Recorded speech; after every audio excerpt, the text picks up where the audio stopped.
Welcome back to our channel. आज हम बात करेंगे common medication classification and action के बारे में। तो इसको स्टार्ट करने से पहले एक मोटिवेशन थॉट हम बता रहे हैं। हम बाहर की चुनौतियों से नहीं हम बाहर की चुनौतियों से नहीं बल्कि अपने अंदर की कमजोरियों से हारते हैं। दैट मीन्स कि अगर बाहर में कोई कुछ बोले हमारे बारे में, इससे हमें कोई फ़र्क नहीं पड़ना चाहिए। हमें कैसा भी सिचुएशन हो, ठीक है, आई कैन डू इट, यानी कि हम कर सकते हैं। अंदर से हमारे एक आवाज़ आनी चाहिए कि आई कैन डू इट। कोई भी सिचुएशन हो, कोई भी प्रॉब्लम हो, तो मैं कर सकता हूँ, मैं कर सकती हूँ इस प्रॉब्लम का सॉल्यूशन। ओके, देन हम स्टार्ट करते हैं common medication classification and action के बारे में।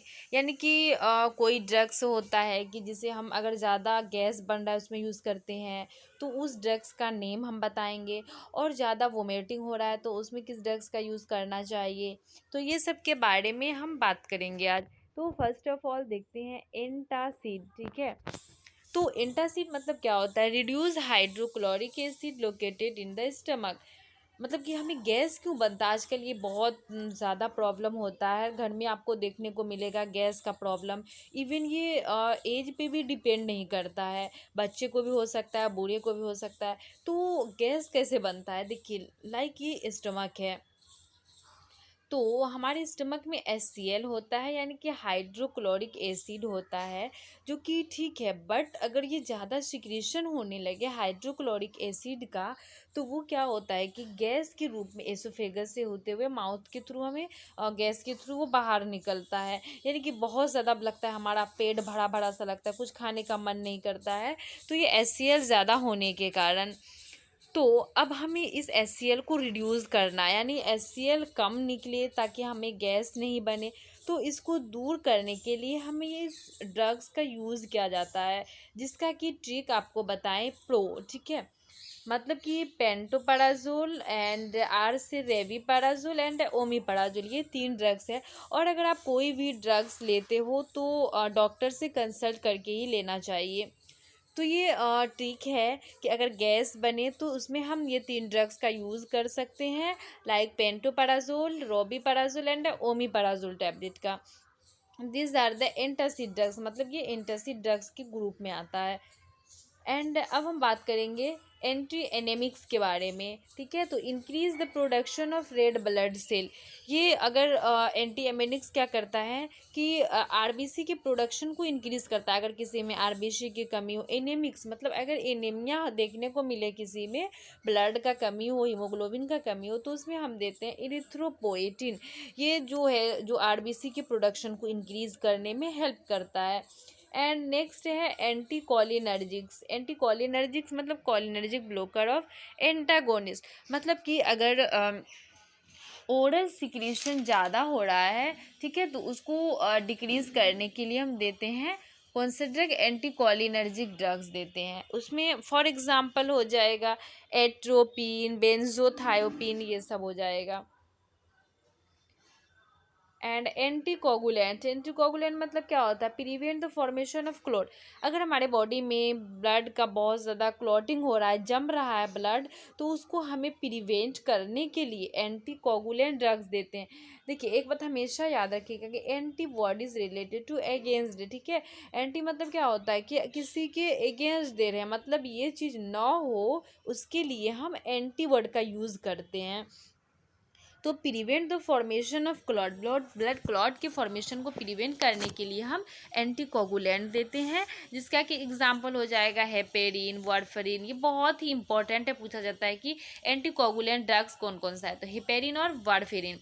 हेपेरिन को हम IV यूज़ करते हैं, यानी कि इंट्रावेनस, एंड वारफेरिन को ओरल देते हैं। अब हम नेक्स्ट बात करेंगे एंटी कन्वर्जेंट के बारे में। एंटी कन्वर्जन क्या होता है कि मैनेजमेंट ऑफ सीजर। सीजर मतलब कि जिसे हम बोल सकते हैं कि चमकी वाला बीमारी, यानी कि बार बार अटैक आना, ठीक है। जो हमारे ब्रेन का इलेक्ट्रिकल एक्टिविटीज़ होता है वो एब नॉर्मल तरीके से चलने लगता है, तो उस कंडीशन को हम बोलते हैं सीजर, ठीक है। तो उसको अगर हमें ट्रीट करना है तो उसमें हम ड्रग्स का यूज़ करते हैं, फेनिटोइन, एप्टोइन ड्रग्स का यूज़ करते हैं। अब हम नेक्स्ट देखेंगे एंटी डायरियल ड्रग्स के बारे में। तो क्या होगा कि डायरिया क्या होता है कि जब हमारे बॉडी से वाटर का बहुत ज़्यादा डिस्चार्ज होने लगता है, वाटर लॉस होने लगता है, तो that condition is called diarrhoea. तो डायरिया ज़्यादा हो रहा है, उसको हमें कम करने के लिए क्या करना है कि लेप्रोमाइड ड्रग्स देना है जो कि डायरिया को रिड्यूस करता है एंड गैस्ट्रिक मोर्टेलिटी को मेंटेन रखता है।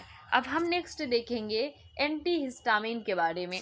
तो एंटी हिस्टामिन क्या होता है? हिस्टामिन दैट मीन्स कि अगर हमें कहीं पे एलर्जी वगैरह होता है तो उस टाइम हिस्टामिन का लेवल इंक्रीज देखने को मिलता है। तो अगर ज़्यादा एलर्जी हो रहा है तो block the release of histamine, तो हिस्टामिन को रिलीज ना हो ताकि हमें कोई फर्दर एलर्जी ना हो, उसके लिए हम एंटी हिस्टामिन ड्रग्स का यूज़ करते हैं।